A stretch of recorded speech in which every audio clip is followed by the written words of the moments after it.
Ya, selamat datang. Di sini saya sedang mengetes inverter set papan 2000 watt dengan ATS sinkronasi kombinasi zero crossing. Apa itu? Untuk mengantisipasi kekhawatiran antara perpindahan PLN ke inverter dan sebaliknya, apakah dia ada jeda atau ada kedip. Nah, di situ diakali dengan sistem zero crossing dan juga sinkronasi. Untuk sinkronasi inverter akan mengikuti gelombang fasa dari PLN untuk bersiap-siap meneruskannya ketika terjadi perpindahan daya. Jadi karakter dari gelombang fasa tidak bergeser atau tidak berpindah, sehingga peralatan elektronik tidak mengalami kejutan di situ, kejutan arus dan juga kejutan tegangan. Lalu untuk zero crossingnya itu adalah titik perpindahan relay pada saat kedua tegangan PLN dan inverter berada dalam titik 0 volt. Nah, kita tahu gelombang AC bolak-balik dia naik turun linear. Nah, ketika berada titik 0 volt, di situ adalah titik aman untuk memainkan relay atau titik berpindah relaynya. Jadi pada saat itu peralatan elektronik beban di rumah tidak sama sekali merasakan perpindahan daya antara PLN dan inverter maupun sebaliknya. Di situ adalah kelebihan dari zero crossing switch. ATS-nya berkapasitas 25 ampere, di sini relay 25, kemudian inverternya pesanan kemarin 24 volt, dayanya 2000. Saya akan perlihatkan untuk gelombangnya.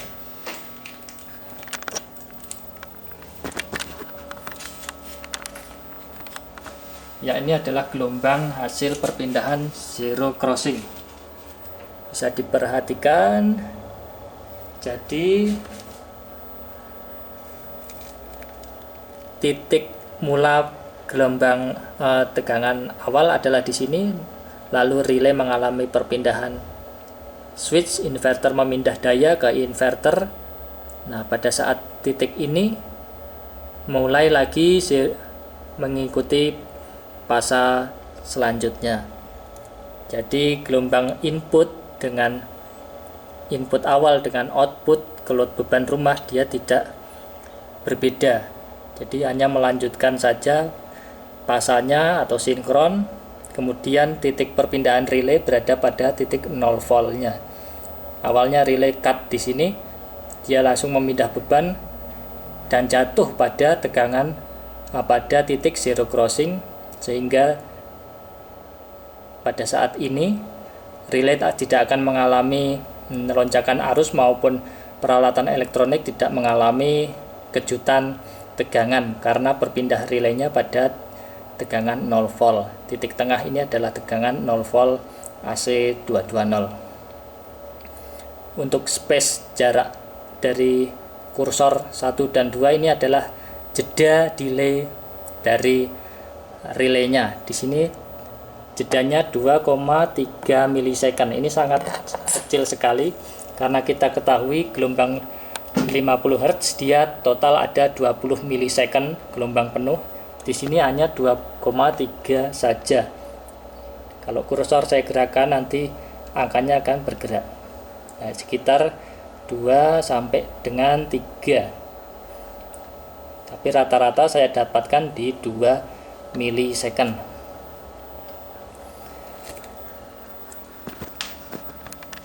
Sekarang akan saya uji load beban daya. Di sini sudah terminal outputnya yang menuju ke rumah. Osiloskop saya running. Gelombangnya 50 Hz. Oke. Untuk terminalnya ini cukup simpel. Jadi ada 3 terminal pada AC-nya. Yang pojok kiri adalah out atau menuju ke rumah. Kemudian in, ini input dari PLN yang tengah. Kemudian yang sebelah kanan itu adalah netral dari kedua input dan output.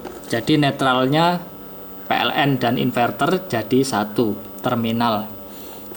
Ini adalah pengembangan dari sebelumnya. Jadi netralnya digabung in dan out. Out menuju ke rumah, in itu dari PLN input, netral adalah netral dari PLN maupun netral dari inverternya. Sini sudah running, LCD-nya 220, atau perlu dicek dulu tegangan AC-nya. AC output, karena di sini sudah relay yang menghandle, jadi tegangannya di sini 235 volt, cukup tinggi. Bagaimana menurunkannya? Menurunkannya tinggal diputar saja trimpot feedback yang ada di sini. Akan saya turunkan, tadi belum disetel. Ini harusnya menggunakan obeng. Tulisannya V feedback. Cukup itu untuk mengadjust tegangan output inverternya. Kita cek lagi, di sini sudah turun 230. Oke, nanti saya perbaiki untuk trimpotnya. Sekarang uji daya aja. Inverter menghandle di sini, nanti yang diperhatikan dayanya ada di sini, kemudian ini relay, dia switch ke inverter, tegangan baterai 28,8, nanti saat drop akan berpindah ke inverter, ke PLN. Beban akan saya masukkan, gelombangnya masih oke.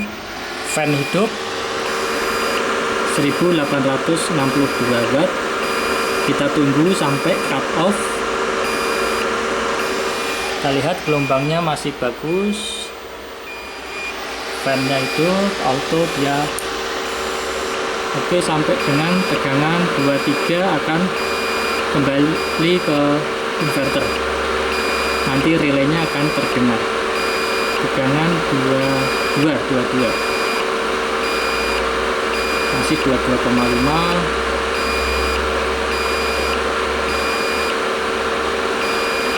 22,2. Oke, hampir mendekati. Dan switch ke PLN. Oke.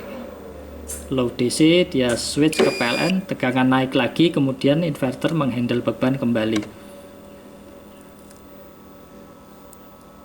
Sekarang sudah ke inverter lagi karena tegangan baterai naik. Ini auto on-nya saya buat 25 aja untuk testing kan. Langsung ke menu.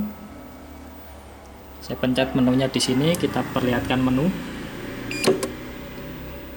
Tekan tombol menu tahan, kemudian masuk ini, kemudian menu lagi.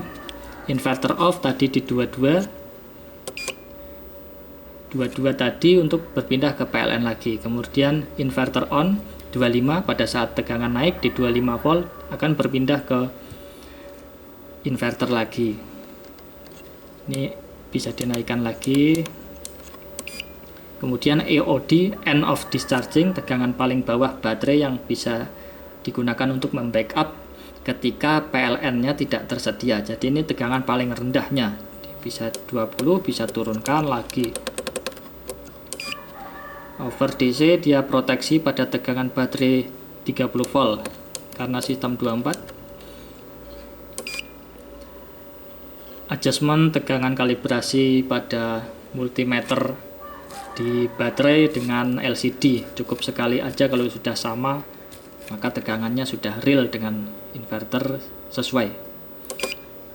Auto on dia 3 detik, jadi kalau ada proteksi entah itu overload, overdaya atau konsleting, inverter akan mati, kemudian akan otomatis hidup lagi dalam 3 detik. Atau bisa di off kan, jadi nggak otomatis hidup lagi, kita harus menghidupkannya manual melalui tombol. Di sini bisa setting berapa detik. Ini waktu spare yang digunakan, misalkan ada konslet di rumah, kita masih sempat mencabut bebannya atau lari ke MCB utama untuk mematikan. Jadi inverter memberi waktu kita untuk mengecek kembali instalasi. Ini kecepatan kipas. Hidup. Bisa di off kan juga. Kalau off nanti dia auto sesuai dengan suhu mesin. Kalau sudah di atas 40 dia akan low speed, naik sampai 45 dia high speed. Atau saat di load beban dia juga akan high speed. Sudah bergantung suhu, juga bergantung watt. Jadi sudah smart fan ini. Ini buzzer alarm bisa diaktifkan, bisa di nonaktifkan. Ini modenya ada 3, inverter jadi off grid saja, ATS-nya tidak bekerja secara sinkronasi, jadi hanya full inverter. Kalau hybrid ini ATS-nya bekerja secara sinkronasi, perpindahan sesuai dengan PLTS. Juga chargernya ada, ini kontrol charger untuk LVD relay bisa diatur. Kita set di hybrid aja karena ini ada ATS sinkronasi permintaannya. Kemudian standby on jadi menjaga inverter tetap ready, trafonya tetap on. Saat PLN menjadi prioritas utama, terjadi pemadaman saat itu, inverter akan menghandle beban seketika karena inverter sudah standby on. Bisa juga di off kan. Kalau di off kan nanti inverter padam, PLN padam dalam waktu 3 detik yang disetting tadi, dia baru akan berpindah, baru akan nyala kemudian berpindah. Jadi kita on kan saja supaya siap. Ini charger LVD 23, relaynya on, kemudian off-nya di 24,5, bisa setting lagi. Temperatur charging ini nggak perlu karena nggak ada chargernya, perlu disetting. Kalau bisa pasang charger sendiri, nanti sensor suhunya masukkan ke trafo charger. Extra fan 45, ini mengaktifkan relay extra fan. Di sini nggak ada relay extra fan, jadi nggak perlu diatur. 45 dia hidup relaynya. Limit watt kita bisa atur sesuai kebutuhan, mau dipakai berapakah inverter ini atau sistem PLTS baterainya. Misalkan 1000 watt aja, kita pakai PLTS 1000 watt, nanti setelah 1000 watt akan berpindah ke PLN. Dan setelah beban turun di setengahnya di 500 watt, maka baru akan berpindah ke inverter lagi. Di sini setting di 2000, maksimalnya 2000. Ini sensitivitas konsleting AC, jadi kepekaan saat dikonsletkan outputnya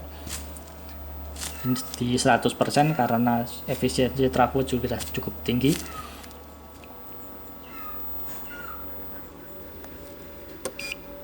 Restart sudah selesai, oke.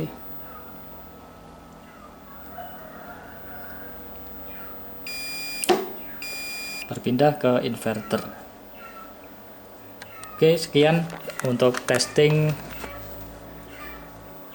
set papan 2000 watt 24 volt, bisa juga pesan 48 12. Sekian, terima kasih.